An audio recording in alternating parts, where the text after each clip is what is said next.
ونعوذ بالله من شرور أنفسنا ومن سيئات أعمالنا من يهد الله فلا مضل له ومن يضلل فلا هادي له أشهد أن لا إله إلا الله وأشهد أن محمدا عبده ورسوله اللهم صل على محمد وعلى آل محمد كما صليت على إبراهيم وعلى آل إبراهيم إنك حميد مجيد يا أيها الناس اتقوا الله حق تقاته ولا تموتن إلا وأنتم مسلمون يا أيها الذين آمنوا اتقوا الله حق تقاته ولا تموتن إلا وأنتم مسلمون.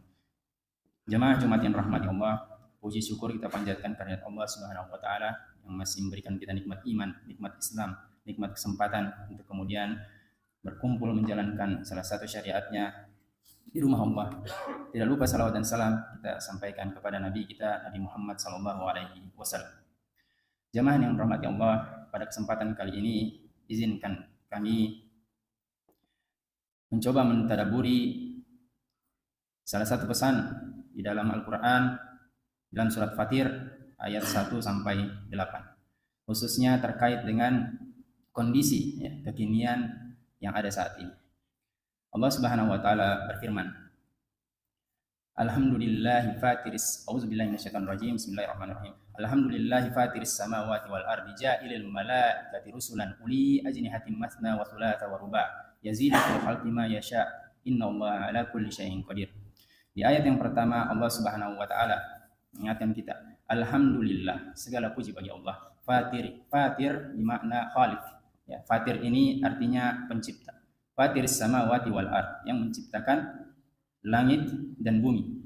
Kemudian ja'ilil malaikati rusulan uli ajnihatin matsna wa thulatha wa ruba'. Kemudian menjadikan malaikat sebagai rusulan, pembawa berita, pembawa pesan, menyampaikan kepada Rasulullah sallallahu alaihi wasallam pesan-pesan agama yang memiliki masna wa thulatha wa ruba'. Memiliki masna 2 sayap, sulat 3 sayap, au ruba' atau 4 sayap. Di keterangan yang lain Rasulullah SAW melihat sayap dari malaikat itu berjumlah, malaikat Jibril itu berjumlah 600, sekitar 600. Di sini Allah memulai dengan memuji dirinya untuk mengingatkan bahwa segala sesuatu itu adalah milik Allah. Allah adalah pencipta langit dan bumi dari ketiadaan. Sehingga ada perbedaan, mencipta itu adalah sesuatu, menjadikan sesuatu dari yang tidak ada menjadi ada. Sedangkan penemu yang sering kita gunakan pencipta apa? Pencipta alat. Sesungguhnya dia menggabungkan, jadi bahan-bahannya itu sudah ada. Apakah kalau kita mengatakan pencipta mesin, kemudian dia menciptakan mesin dari ketiadaan? Siapa yang menciptakan ironnya? Siapa yang menciptakan besinya? Siapa yang menciptakan kemudian komponen-komponennya, bahan-bahan dasarnya? Tentu bukan pencipta tersebut. Namun hakikatan yang hakiki itu adalah Allah Subhanahu wa taala. Yazidu fil khalqi ma yasha. Innallaha ala kulli syai'in qadir. Yazidu fil khalqi. Allah menambahkan, yang memberikan tambahan. Ma yasha, sesuai dengan keinginannya. Allah dapat memberikan tambahan atau mengurangi dari rezekinya kepada siapa yang dia inginkan. Innallaha ala kulli syai'in qadir. Sungguhnya Allah itu ala kulli syai'in qadir. Terhadap sesuatu itu maha menguasai, maha mengatur, maha qadir, maha berkuasa. Dalam kondisi kekinian, kita ketahui kemajuan teknologi dan AI saat ini itu luar biasa, sehingga bahkan kita bisa merasakan kita di awal tahun 2026 saat ini. Mungkin kalau kita coba flashback, kita coba menghitung-hitung, rasanya baru kemarin kita masuk ke 2025. Waktu ini terasa sangat cepat. Dalam seminggu terasa sangat cepat. Teknologi menyebabkan hal-hal tersebut menjadi sangat cepat. Bisa jadi ini memunculkan kesombongan pada manusia. Dengan kemampuan AI, saya bisa melakukan hal ini, hal yang lain dengan sangat cepat. Merasa bahwa ini semua dalam genggaman. Ini semua dalam kekuasaan. Saya di hari Jumat ini, minggu depan, Senin akan melakukan ini, Selasa akan melakukan ini, Rabu akan melakukan ini, terus dan seterusnya. Merasa bahwa semuanya ada dalam genggaman kita. Dengan ayat ini Allah mengingatkan, Alhamdulillahi fatiris samawati wal ard.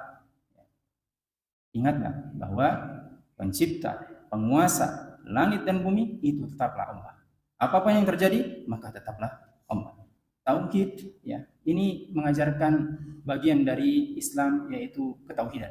Dan ketauhidan itu melahirkan kerendahan hati. Apapun kondisi kita, maka akan melahirkan kerendahan hati. Ilmu dan teknologi hial wasilah, laisa goyah.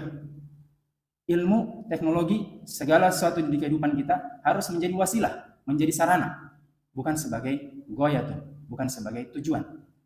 Kalau ukurnya mudah, apakah teknologi, apakah kehidupan dunia yang saya miliki saat ini, kemudahan, ya rezeki yang saya miliki saat ini, mendekatkan kita kepada Allah, atau malah menjauhkan kita dari Allah. Di ayat yang selanjutnya Allah Subhanahu wa taala berfirman, "Ma yaftahillahu lin-nasi min rahmatin fala mumsika laha, wa ma yumsik fala mursila lahu min ba'di, wa huwal azizul hakim." Ayat ini luar biasa, ya, mengingatkan kita, ma yaftahillahu lin-nasi min rahmatillah. Apa yang Allah fatah, yang dia bukakan, ya, min rahmatillah, dari rahmat Allah, dari rezeki Allah, dari kesehatan, dari umur, ya, dari kehidupan, dari keluarga, segala macam, ya, itu sejatinya dari Allah Subhanahu wa taala. Fala mumsika laha, apabila dia menahan, ya, wa ma yumsika laha fala mursal. Apabila Allah telah menurunkan, membukakan rezeki tersebut, rahmat tersebut, wa ma yumsikalah, maka tidak ada yang dapat mumsik, menahannya. Ya, kita ingat kata-kata imsak, sebentar lagi masuk bulan Ramadan, imsak, menahan. Ya. Maka kalau Allah sudah bukakan kemudahan dan segala macam nikmat, maka yakinlah tidak akan salah. Allah membukakan, maka tidak ada orang lain, sesuatu pun yang dapat menghalanginya. Namun sebaliknya, ya, wa ma yumsik fala mursila lahu. Ya. Apabila Allah telah menahan, fala mursila lahu, tidak ada yang dapat menurunkannya, min ba'di, setelah itu. Wa huwal azizul hakim, dan Allah maha aziz, maha kuat, dan hakim, maha bijaksana. Di dunia modern saat ini kita melihat, atau bisa jadi kita menggantungkan hidup pada sistem, pada jabatan, atau bahkan pada algoritma. Ya, kita lihat bagaimana dunia sosial, ya, YouTuber dan yang lainnya itu menggantungkan pada algoritma. Allah mengingatkan dengan ayat ini. Sebab boleh dicari, ikhtiar boleh dilakukan, namun hasil itu tetap pada Allah Subhanahu wa taala. Ikhtiar maksimal, tawakal dan total, bahwa Allah yang memberikan hasil yang terbaik. Maka kita diajarkan doa, Allahumma la mani'a lima a'taita. Ya Allah, la mani'a lima a'taita. Tidak ada suatu pun yang dapat menahan apabila Engkau telah a'taita, memberikan. Wala mu'tiya lima mana'ta. Dan tidak ada yang dapat memberi jika engkau menahan. Di ayat yang selanjutnya, ya ayyuhan nas uzkuru nikmatallahi alaikum. Wahai manusia, ya ayyuhan nas uzkuru, ingat-ingat. Ingatlah, ya. Nikmatallahi alaikum, ingat nikmat Allah kepada kalian. Ingat nikmat Allah kepada kalian. Seyogyanya segala sesuatu yang kita dapatkan harusnya bisa membawa kita menjadi lebih dekat kepada Allah. Dengan apa? Dengan mengingat-ingat bahwa ini adalah pemberian Allah. Tanpa syarat. Allah memberikan tubuh kita. Allah memberikan kita pandangan. Allah memberikan kita pendengaran. Allah memberikan kita kaki. Segala macam. Semua indera. Secara gratis. Memberikan udara. Memberikan segala kemudahan. Maka seyogianya kita mengingat-ingat. Ya, mengingat-ingat nikmat-nikmat yang Allah telah berikan. Hal min khaliqin ghairullahi yarzuqu minas sama' wal ardi. Ya. Allah kemudian menantang, apakah kamu menggantungkan dirimu pada sesuatu yang diciptakan? Apakah mereka yang memberikan rezeki, ya, dari langit dan bumi? Sungguhnya tidak. Sungguhnya Allah lah yang memberikan rezeki tersebut. Fa anna tufakun. Maka kenapa kamu berpaling dari rahmat Allah? Maka ini pengingat bagi kita. Di awal tahun ini Allah mengingatkan, ya ayyuhan nas uzkuru, ya, ingat-ingat, hitung-hitung, ya. Karena janji Allah, orang-orang yang mengingat-ingat rezekinya, ya, mengingat-ingat Allah di masa senggangnya, maka Allah akan mengingatnya di masa sulit. Orang-orang yang menghitung-hitung rezeki yang Allah berikan, maka Allah akan menambah rezekinya. Menghitung-hitung di sini maksudnya adalah kita gunakan harta rezeki yang kita dapatkan untuk mendekatkan diri kepada Allah. Barakallahu li wa lakum.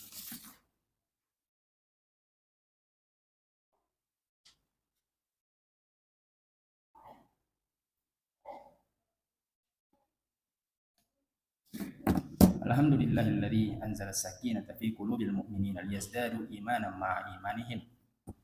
Allahumma shalli ala Muhammad wa ala ali Muhammad kama shallaita ala Ibrahim wa ala ali Ibrahim innaka Hamidum Majid. Di ayat selanjutnya Allah Subhanahu wa taala berfirman, "Wa iyukadzibuka faqad kudzibat rusulun min qablika wa ila Allahi turja'ul umur." Di sini Allah ingatkan khususnya kepada orang-orang yang berjalan di jalan Allah. Bagi seluruhnya, bagi semua dari kita yang berjalan di jalan Allah, bahwa penolakan, pendustaan kepada kebenaran itu sesuatu yang sunnatullah. Dan di ayat ini dijelaskan oleh para ulama, ini memberikan kegembiraan kepada Rasulullah. Allah ingin membuat Rasulullah tidak merasa sedih dengan apa? Dengan penolakan kaum-kaum kafir. Bahwa wa iyukadzibuka faqad kudzibat rusul, bahwa sebenarnya rasul-rasul sebelum kamu itu juga sama menghadapi yang seperti itu, dan ini sunnatullah. Apa yang kau ajarkan dengan dalam dakwah itu pasti akan ada yang menolak dan juga didustakan, dan kembali segala urusan itu kepada Allah Subhanahu wa taala. Artinya kita hanya bisa menyampaikan. Soal seseorang itu berubah hatinya, tergerak hatinya, itu urusan Allah. Pendakwah atau orang-orang yang berjalan di jalan dakwah tugasnya menyampaikan. Soal hasil itu urusan Allah. Kalau kita lihat di zaman media sosial saat ini, ya, kadang-kadang atau sering-sering terjadi hal-hal yang kebenaran itu diukur dengan viral, kebenaran itu diukur dengan sensasi atau hal yang lain. Sungguhnya ini tidak sesuai dengan apa yang diajarkan oleh Rasulullah SAW dalam agama kita. Kebenaran itu berdasarkan dalil. Kebenaran itu berdasarkan hadis dan Al-Quran dan hadis, dan berdasarkan akhlak yang baik. Maka pandai-pandai kita untuk mengukur mana yang termasuk kebenaran, mana yang bukan. Bisa jadi diukur dengan jumlah pengikut. Kebenaran bisa jadi diukur dengan jumlah pengikut. Maka kita selalu berhati-hati dengan hal tersebut. Di ayat selanjutnya Allah Subhanahu wa taala kembali mengingatkan, "Ya ayyuhan nasu inna wa'dallahi haqqun." Wahai manusia, inna wa'dallahi haqq. Sesungguhnya janji Allah itu hak. Sesungguhnya janji Allah itu benar-benar akan terjadi. Ya. Inna wa'dallahi haqqun. Fala tagurrannakumul hayatud dunya wala yagurrannakum billahil ghurur. Ya. Maka tagurra, ya. Jangan sampai engkau terperdaya dengan kehidupan dunia. Ya. Dengan ilusi kebahagiaan digital misalkan. Apa yang ditampilkan, ya, tampilkan di media sosial indah, ya. Maka kita juga pingin juga seperti itu, ya. Pencitraan atau validasi sosial dan hal yang lain. Wala tagurrannakumul hayatud dunya. Jangan sampai engkau tertipu dengan kehidupan dunia. Wala yagurrannakum billahil ghurur. Dalam ayat ini Allah memindahkan, ya, kata kerja yang pelakunya itu di belakang, ya, pelakunya ghurur, asyaitan. Dikatakan jangan sampai setan itu membuat kamu tertipu daya tentang Allah. Ya. Maksudnya seperti apa? Bisa jadi dosa-dosa itu dinormalisasi. Dalam kondisi saat ini mudah. Ya. Orang yang salah bisa jadi benar dengan sensasi. Orang yang salah bisa jadi benar dengan opini. Orang yang salah bisa jadi benar dengan viral. Maka kembali lagi ke ayat yang sebelumnya, kita berhati-hati dengan hal tersebut. Dan di ayat ini juga diingatkan bahwa dunia yal wasilah, laisa goyah. Dunia itu adalah wasilah, perantara. Semua yang kita dapatkan di dalam dunia ini semuanya harus menjadi sarana, ya, bukan tujuan. Sarana untuk apa? Sarana untuk mendekatkan diri kepada Allah Subhanahu wa taala. Di ayat yang selanjutnya Allah menegaskan terkait al-ghurur tadi. Innasyaitana lakum aduwwun fattakhidhuhu aduwwa. Innasyaitana, sesungguhnya syaitan itu itu musuh. Fattakhidhuhu aduwwa. Maka ambil dia sebagai musuh. Kalau sudah dijelaskan bahwa ini setan itu adalah musuh. Ya. Di dalam ayat dikatakan bahwa dia akan menggoda dari depan, ya, belakang, dari samping, dari segala arah. Supaya apa? Supaya menemaninya. Ya. Karena Allah sudah meyakinkan kamu pasti menjadi penghuni neraka. Maka iblis waktu itu meminta, ya, berikan tenggat waktu. Ya. Saya akan menggoda, mengajak manusia untuk menjadi pengikut. Maka diingatkan di sini, inna syaitana lakum aduun fattakhidhu adu. Kalau dia itu musuh, maka jadikan dia musuh. Ya. Anggap dia sebagai musuh. Karena kita mengetahui bahwa setan itu berstrategi. Ya. Dalam ayat tersebut yang tadi dijelaskan, setan itu berstrategi. Kalau yang dihadapinya level 1, maka dia berstrategi dengan level 1. Kalau dia hadapi level 7, maka dia berstrategi dengan level 7. Artinya apa? Dia melakukan strategi, melakukan pengaburan. Ya. Pengaburan. Dan salah satu yang saat ini ya umum terjadi adalah pengaburan terkait dengan aurat. Kita lihat ya, kondisi saat ini bagaimana pemuda-pemudi kita bisa jadi sudah lupa atau tidak tahu bahkan apa sih sebenarnya aurat, batasannya sampai mana. Ya. Kalau kita melihat media sosial di lingkungan kita, begitu mudah kita dapatkan ya, laki-laki, perempuan tanpa menutup aurat.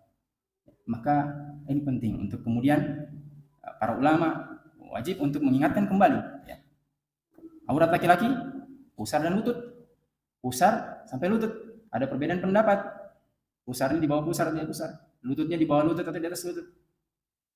Yang aman kita ambil saja ukuran paling jauh, di atas pusar, di bawah lutut. Bagaimana dengan wanita? Wanita segala sesuatu aurat kecuali yang sering terlihat, muka dan telapak tangan. Bagaimana dengan sesama jenis, laki-laki dengan laki-laki? Sama menurut jumhur ulama. Ya, di atas pusar dan di bawah lutut. Kalau wanita, leher dan semua bagian sampai ke lutut bagian bawah. Kemudian ada aturan juga, pakaian yang ketat dan transparan. Ini juga termasuk dalam aurat. Bisa jadi pakaiannya lengkap, pakaiannya tertutup, menutup sampai mata kaki, tapi ketat. Diingatkan oleh Rasulullah, bisa jadi seorang itu berpakaian, tapi hakikatnya dia telanjang. Kalau kita lihat kondisi saat ini, harusnya kita bertanya, ya, kenapa kalau kita ingin lari, kita ingin berolahraga, pakaian harus ketat? Oh ya, ada alasan sainsnya. Biar keringat itu cepat menguap dan yang lain tidak panas dan yang lain. Pertanyaannya kemudian, apakah hanya dengan seperti itu, hanya dengan pakaian seperti itu bisa tercapai target yang tadi sehingga penguapan cepat terjadi, atau ada cara lain? Dan ini sebenarnya menjadi kesempatan bagi ilmuwan muslim untuk kemudian target tercapai tapi tetap sesuai dengan syariat. Orang melakukan pedal misalkan, olahraga, ke gym, kenapa harus ketat? Ini pertanyaan. Kita berani kemudian, oh ini agar sainsnya tercapai. Tapi kemudian saat yang bersamaan kita sedang menantang murka Allah. Ya. Kadang-kadang ini dijadikan normalisasi. Ini urusan saya, ini badan saya, ini urusan saya. Orang yang mengatakan seperti itu sungguhnya tidak paham. Ini karena kejahilan. Ketahuilah, dalam Al-Quran Allah meyakinkan ya, bahwa bisa jadi Allah memberikan azab ammah. Ya. Bukan khosoh, bukan yang khusus, tapi ammah. Bagi siapa? Jika ada di suatu komunitas, di suatu daerah kemaksiatan, wabil khusus fahisyah, ya, yang dibiarkan oleh toh itu bukan saya, toh itu bukan keluarga saya, biarkan saja. Maka hati-hati, Allah bisa mendatangkan azab ammah terhadap masyarakat tersebut. Inna syaitana lakum aduwwun fattakhidhuhu aduwwa. Innama yad'u hizbahu liyakunu min ashabis sa'ir. Di ayat yang selanjutnya, alladzina kafaru lahum adzabun syadid. Allah kemudian meyakinkan lagi, menguatkan lagi. Alladzina, orang-orang yang kafaru lahum adzabun syadid. Bagi orang-orang kafir, bagi orang-orang yang mengingkari ya, hal-hal yang disyariatkan dalam agama, ya, dia tidak peduli lagi ya. Mau halal haram ya, mau sesuai syariat atau tidak peduli. Maka Allah yakinkan, alladzina kafaru lahum adzabun syadid. Dia akan mendapatkan azab yang syadid, yang keras. Namun sebaliknya, walladzina amanu wa amilus solihati lahum maghfiratun wa ajrun kabir. Tapi sebaliknya, orang-orang yang beriman, beramal soleh, dia akan mendapatkan balasan, ya, ampunan, balasan yang besar. Terakhir, di ayat ini dikatakan, afaman zuyyina lahu su'u amali fara'u hasan. Dan ini yang paling menakutkan menurut para ulama. Apabila kesesatan atau maksiat itu telah menjadi sesuatu yang kabur, ya, sesuatu yang indah. Dia merasa melakukan maksiat itu menjadi sesuatu yang biasa saja, sesuatu yang lumrah saja, sesuatu yang umum saja. Atau bisa jadi dia merasa melakukan amal kebaikan, tapi sebenarnya sedang dalam arah yang salah. Afaman zuyyina lahu su'u amali fara'ahu hasanah? Apa kamu tidak melihat? Ya, zuyyina, mereka itu dibuat indah, lahu su'u, keburukan. Ya, amalihi fara'ahu hasanah, dan dia melihatnya itu sebagai kebaikan.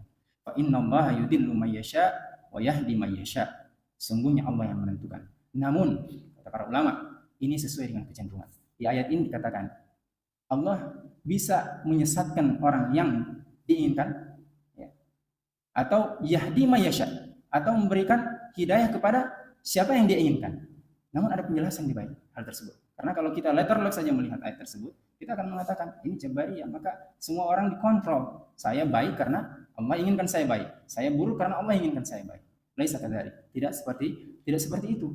Ada kecenderungan, ya, ada kecenderungan, ada keinginan dalam hati. Orang yang inginkan kebaikan, maka Allah akan bukakan jalannya menuju kebaikan. Kemudian di akhir, innallaha alimun bima yasna'un. Dikatakan innallah, sungguhnya Allah mengetahui apa yang engkau lakukan. Tidak ada yang tersembunyi dari Allah. Hatta yang tersembunyi di dalam hati, hanya kita dan Allah yang mengetahui, tapi Allah tetap mengetahui. Dan hati-hati, sesuatu niat keburukan sering-sering kita mengetahui, dan ini ada dalilnya. Niat buruk yang belum dilakukan tidak dicatat sebagai dosa. Namun ada penjelasan di dalam hadis arba'in bahwa niat keburukan yang ditekadkan, ya, bisa jadi menjadi dosa. Bisa jadi menjadi dosa. Saya ingin melakukan kejahatan ini, tapi karena kesempatannya tidak ada, tidak jadi. Tapi kalau kesempatan datang, kesempatan ada, maka jadi. Nah, ini menurut para ulama menjadi dosa. Maka hati-hati, ya, maka hati-hati. Hatta untuk niat sekalipun. Mari kita jaga diri kita. Akhirul kalam, tutup dengan doa. Allahumma ighfir lil muslimina wal muslimat wal mu'minina wal mu'minat al ahya'i minhum wal amwat innaka samiyyun qaribun mujibud da'wat wa qadiyal hajat. Rabbana ighfir lana dhunubana wa kaffir anna sayyi'atina wa tawaffana ma'al abrar. Rabbana atina fid dunya hasanah wa fil akhirati hasanah wa qina adzabannar. Aqimus shalah.